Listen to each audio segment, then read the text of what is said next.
Okay, we're taking a look right now at section 3.7, which is called the trace determinant plane. So we've been looking a lot at these linear systems where A is a real valued matrix, and we've determined that the phase portrait that we get is determined by the types of eigenvalues that we get for this matrix.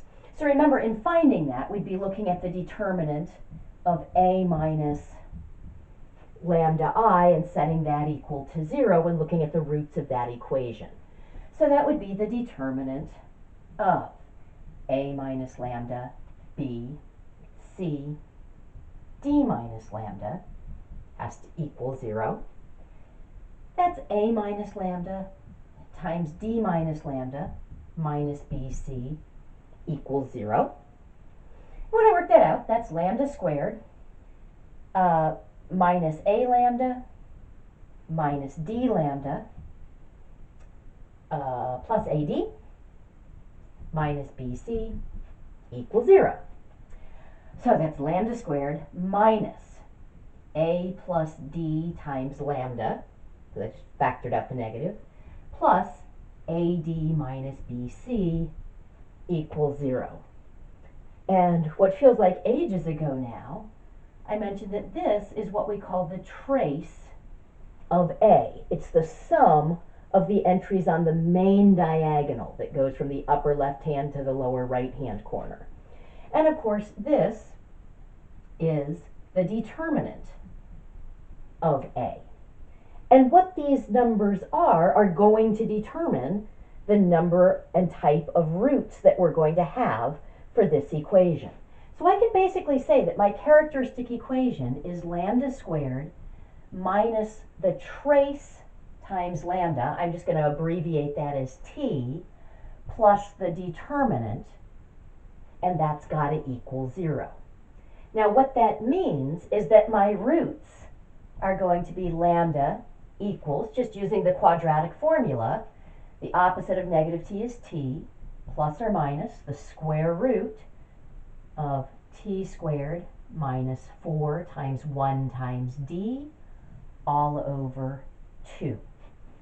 Or if I want to distribute that, that's T over 2 plus or minus root T squared minus 4D all over 2. So that tells me that I can express my solutions in terms of these two numbers, T and D, the trace and the determinant of the matrix that I have. So what I'm going to do is create this plane that we call the trace determinant plane.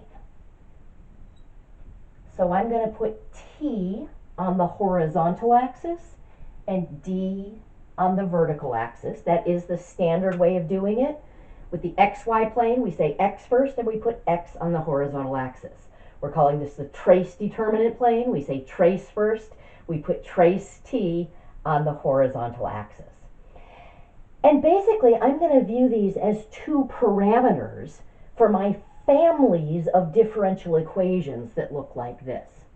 And because I can express the eigenvalues in terms of just those two parameters, I should be able to know, if I can figure out where I am on the trace determinant plane, I should be able to know what my eigenvalues are, and therefore what type of eigenvalues I have, yeah, actually even what they are, and determine the type of phase portrait that I'm going to have.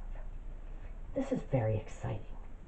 So the first thing I'm going to do is I'm going to try to figure out where's the boundary between the matrices that are going to give me real eigenvalues and the matrices that are going to give me complex eigenvalues.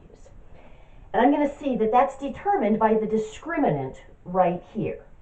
I'm looking at T squared minus 4D.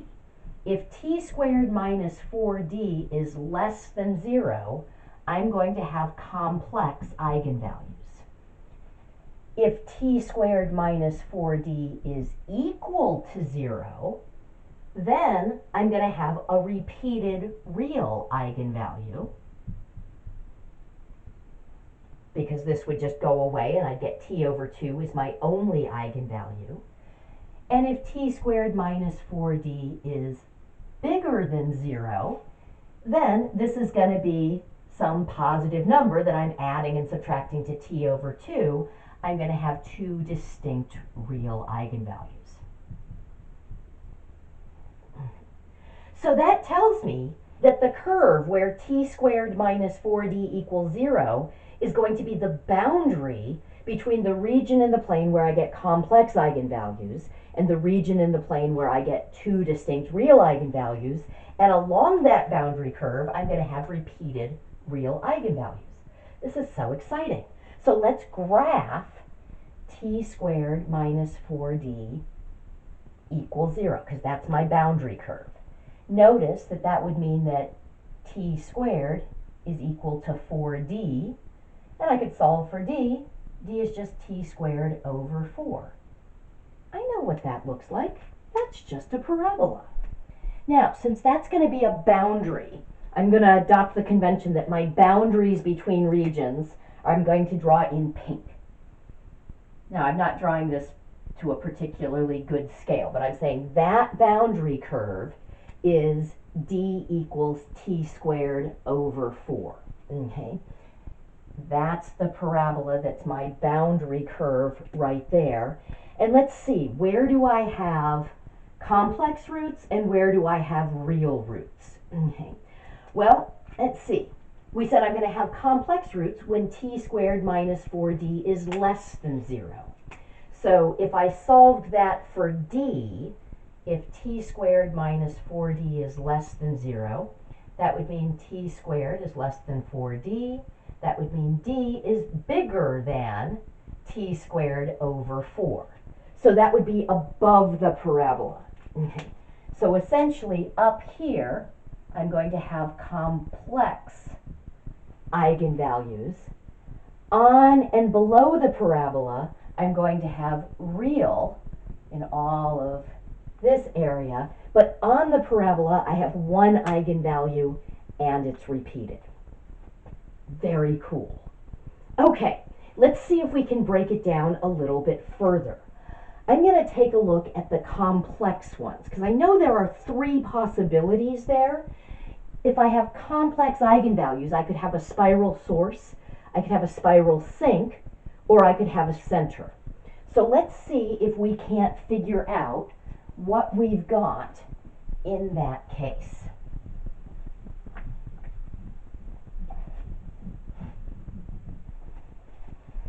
So we are supposing we're in the complex region, so that t squared minus 4d is a negative number. Okay. What I want to look at then is this. This is the real part. T over 2 is the real part of my complex eigenvalues. If that is positive, I'm going to have a spiral source. If that is negative, I'm going to have a spiral sink, because then remember, if it's, I'm going to get basically an e to the t over 2 times little t, scaling my sines and cosines. So if this is positive, my solutions are growing in size, and if it's negative, they're shrinking. And if that's 0, this drops out entirely, and I have purely imaginary eigenvalues. Okay. So if I'm in this situation, if t is positive, then that'll make t over 2 positive. I'm going to have a spiral source. If t is negative, I'm going to have a spiral sink. And if t is equal to 0, I'm going to have a center. Okay. So I can improve upon my picture here. I can say that the positive d-axis here gets to be drawn in pink, because that lovely pink there, that's a straight line. Well, we're just going to say it's a straight line. I declare it to be a straight line. There. Okay. That also divides things up into regions. And what I'm going to do now is I'm going to just draw a representative phase portrait at the various points that I could have. So this is the region where I've got complex eigenvalues. Here's a point where t is negative in that region, here's a point where t is 0, and here's a point where t is positive. Now, I think what I'm going to do is I'm just going to label these points A, B, and C, and then off to the side where I can do it a little bit bigger, I'm going to draw a representative phase portrait that I could get for each of those points.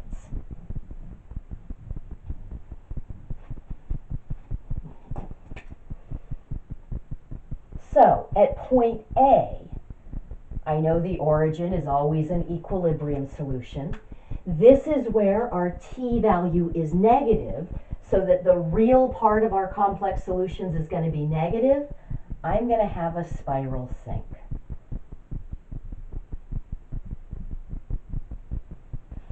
Now, I don't know, based on just being here, whether my spiral sink is going to go clockwise or counterclockwise. I don't know whether it's going to look more circular or more elliptical. To do that, I'd have to have the specific numbers and actually solve for the eigenvalues and eigenvectors. Okay? But this is a representative type of phase portrait that I would get at a point like point A. At point B, again, I know the origin is an equilibrium solution. At point B, t is equal to 0. Okay. So that means I'm getting a purely imaginary complex eigenvalue. The real part is 0. So I'm scaling everything by e to the 0, which is just 1. That's going to give me a center.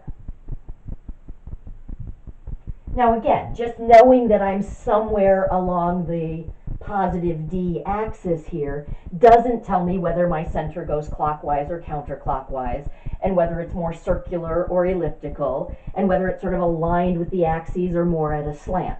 I would need more specific information, but I am able to classify any matrix that puts me somewhere along the positive d axis is going to give me a center.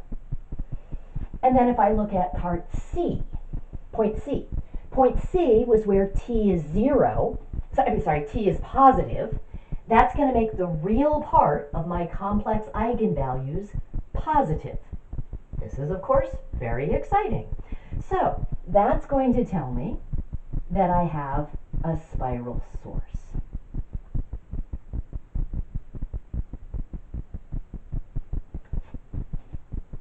Okay. So we've dealt with the region where we have complex eigenvalues. I'm going to keep this part of the picture up. I'm going to stop the video and start a new one. When we come back, we'll take a look at the places where we have real eigenvalues and see if we can classify them and see if there are any other curves or lines that get to be drawn in pink that are sort of boundaries between where important things happen. Okay, back in a moment.